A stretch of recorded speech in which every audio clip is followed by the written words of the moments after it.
हरे कृष्णा। आज के इस वीडियो में हम आपको सुनाएंगे अक्षय तृतीया की संपूर्ण कथा, जिसे अक्षय तृतीया के दिन सुनने से भगवान गणपति और देवी महालक्ष्मी संग भगवान श्री हरि विष्णु की विशेष कृपा प्राप्त होती है। जीवन के सभी दुख कष्टों को मिटाने वाली ये कथा है, जिसे सुनने मात्र से महालक्ष्मी प्रसन्न होकर जीव की सभी मनोकामनाओं को पूरा करती हैं, उनके घर के भंडारे भरती हैं, उन्हें अक्षय पुण्यों का आशीर्वाद देती हैं। अक्षय तृतीया की कथा के अनुसार प्राचीन समय की बात है। एक बार महाभारत काल में सम्राट युधिष्ठिर ने जब भगवान श्री कृष्ण से अक्षय तृतीया का महात्म्य पूछा, तो भगवान श्री कृष्ण सम्राट युधिष्ठिर को बताने लगे कि अक्षय तृतीया की पावन तिथि में जो पुण्य कर्म किए जाते हैं, उनका फल अक्षय होता है। भगवान श्री कृष्ण युधिष्ठिर महाराज से आगे कहते हैं कि एक धर्मदास नामक वैश्य था। धर्मदास अपने परिवार के साथ एक छोटे से गांव में रहता था। वो बहुत ही गरीब था।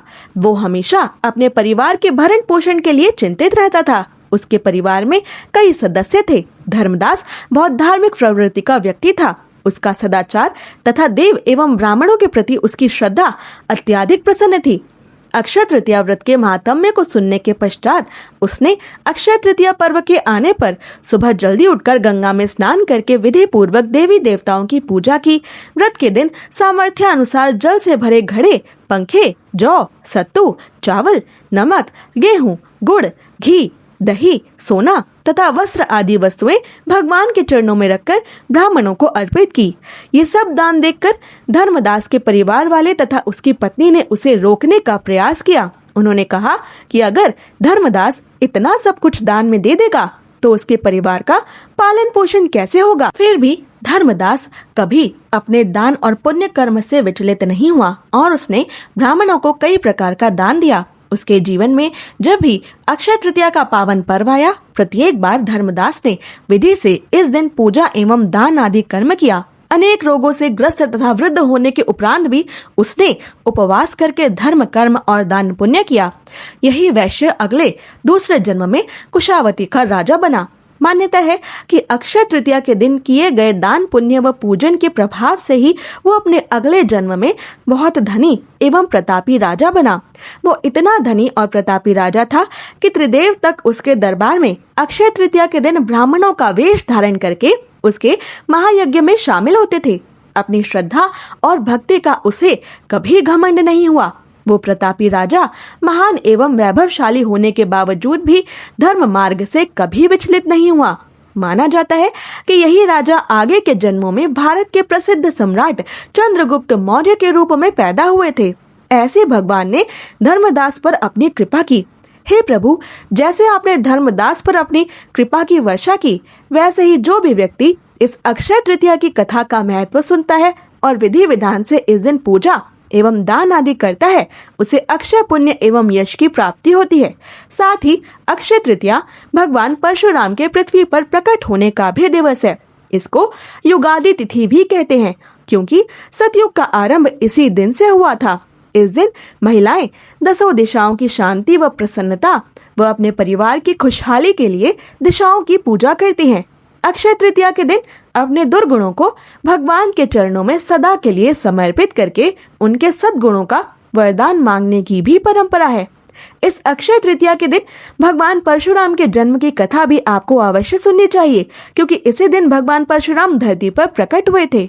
स्कंद पुराण और भविष्य पुराण में उल्लेख है कि वैशाख मास के शुक्ल पक्ष की तृतीया तिथि को रेणुका देवी के गर्भ से भगवान श्री हरि विष्णु ने परशुराम जी के रूप में अवतार लिया था। परशुराम जी भगवान विष्णु के छठे अवतार हैं, जो भगवान राम और भगवान श्री कृष्ण के समकक्ष प्रकट हुए थे। लेकिन उनकी विशिष्टता ये है कि उनका जन्म एक ब्राह्मण परिवार, विद्वान और पुरोहित वर्ग में हुआ था, लेकिन उनमें क्षत्रिय योद्धा का भाव था। उन्हें दो दुनियाओं के सेतु मानिए, ज्ञान की दुनिया और कर्म की दुनिया। वे वैदिक ग्रंथों का पाठ उतनी ही सहजता से कर सकते थे जितनी सहजता से वो शस्त्रों का प्रयोग करते थे। इसी विलक्षण गुण के कारण उन्हें ब्रह्म क्षत्रिय की उपाधि प्राप्त हुई थी। परशु का अर्थ है कुल्हाड़ी और उनका दिया हुआ नाम राम है। अतः परशुराम का शाब्दिक अर्थ है कुल्हाड़ी वाले राम। यह कुल्हाड़ी कोई साधारण हथियार नहीं थी, बल्कि स्वयं भगवान शिव का एक दिव्य हथियार थी। ये कुल्हाड़ी इतनी दिव्य थी कि ये भगवान परशुराम का प्रतीक ही बन गई। भगवान परशुराम का जन्म उनकी महानता को निर्धारित करता है। उनके दादा ऋषि रुचिका ने 2 विशेष प्रसाद तैयार किए थे, एक विद्वान ब्राह्मण पुत्र की प्राप्ति के लिए और दूसरा योद्धा क्षत्रिय पुत्र की प्राप्ति के लिए। लेकिन एक गड़बड़ी के कारण परशुराम जी की माता को दोनों ही प्रसाद प्राप्त हुए, जिसके परिणाम स्वरूप एक ऐसे बालक का जन्म हुआ जिसमें ब्राह्मण और क्षत्रिय दोनों के गुण समाहित थे। बचपन से ही भगवान परशुराम अपने भाइयों से अलग थे। जहाँ उनके भाई शास्त्रों का अध्ययन करने में लगे रहते थे, वहीं युवा परशुराम जी ने ज्ञान और युद्ध कला दोनों में रुचि दिखाई। उनके पिता ने उनके इस अनूठे स्वभाव को पहचाना और उनकी आध्यात्मिक युद्ध कला की शिक्षा में सहयोग दिया। युवा परशुराम जी ने भगवान शिव को प्रसन्न करने के लिए कठोर तपस्या की। उनकी भक्ति से भगवान शिव इतने प्रभावित हुए कि स्वयं वो उनके गुरु बन गए। इसके बाद भगवान परशुराम ने राजा कार्तिवीर्य अर्जुन को युद्ध की चुनौती दी, उन्हें पराजित किया और उनका वध किया। इसके बाद भगवान परशुराम ने 21 बार पृथ्वी से अत्याचारी, दुराचारी, लोभी क्षत्रियों का संहार किया, पृथ्वी का भार हल्का किया। आइए अब सुनते हैं अक्षय तृतीया से जुड़ी अन्य पौराणिक कथाएं, जिन्हें इस दिन सुनना बेहद आवश्यक होता है। अक्षय तृतीया की पहली पौराणिक कथा के अनुसार कहते हैं कि जिस दिन भक्त सुदामा अपने मित्र भगवान द्वारकाधीश श्री कृष्ण से मिलने द्वारका धाम गए थे, उस दिन अक्षय तृतीया की तिथि थी। सुदामा जी के पास भगवान श्री कृष्ण को भेंट करने के लिए चावल के मात्र कुछ मुट्ठी भर दाने ही थे, जिन्हें उन्होंने श्री कृष्ण के चरणों में अर्पित कर दिया। उनके इस भाव के कारण कान्हा ने उनकी झोपड़ी को महल में बदल दिया और उन्हें अक्षय संपत्ति प्रदान कर दी। इस तरह सुदामा जी को भी इस दिन अक्षय निधि की प्राप्ति हुई। अक्षय तृतीया की दूसरी पौराणिक कथा के अनुसार अक्षय तृतीया पर ही युधिष्ठिर महाराज को श्री कृष्ण जी ने अक्षय पात्र दिया था। इस अक्षय पात्र की ये विशेषता थी कि इसका भोजन कभी समाप्त नहीं होता था। इसी पात्र की सहायता से युधिष्ठिर अपने राज्य के भूखे और गरीब लोगों को भोजन उपलब्ध कराते थे। भविष्य पुराण में अक्षय पात्र का संबंध मनुष्य के दान धर्म से बताया गया है। अक्षय तृतीया की तीसरी पौराणिक कथा के अनुसार अक्षय तृतीया के दिन से ही महर्षि वेद व्यास जी ने महाभारत ग्रंथ की कथा कहनी और सुननी आरंभ की थी और गणेश जी ने इस कथा को लिखना आरंभ कर दिया था। इसी वजह से कहा जाता है कि महाभारत का युद्ध भी अक्षय है, जिसके कई उदाहरण आज भी आपको कहीं कहीं देखने को मिल जाते हैं। अक्षय तृतीया की चौथी पौराणिक कथा के अनुसार महाभारत काल में द्रौपदी के चीरहरण की घटना सर्वाधिक चर्चित मानी जाती है। पौराणिक मान्यताओं के अनुसार उस दिन भी अक्षय तृतीया का ही पर्व था, जब पांडवों ने कौरवों के साथ जुए के खेल में द्रौपदी को ही दांव पर लगा दिया था। दुशासन ने द्रौपदी का चीरहरण करने का प्रयास किया था। अक्षय तृतीया के दिन ही द्रौपदी की लाज बचाने के लिए भगवान श्री कृष्ण ने द्रौपदी को अक्षय चीर प्रदान किया था। प्रभु साक्षात चीर का अवतार लेकर द्रौपदी के वस्त्र की लज्जा को बचाने में लग गए थे। द्रौपदी की एक पुकार पर द्वारकाधीश श्री कृष्ण कौरवों की अत्याचारी महासभा में चीर यानी वस्त्र के रूप में अवतरित हो गए थे।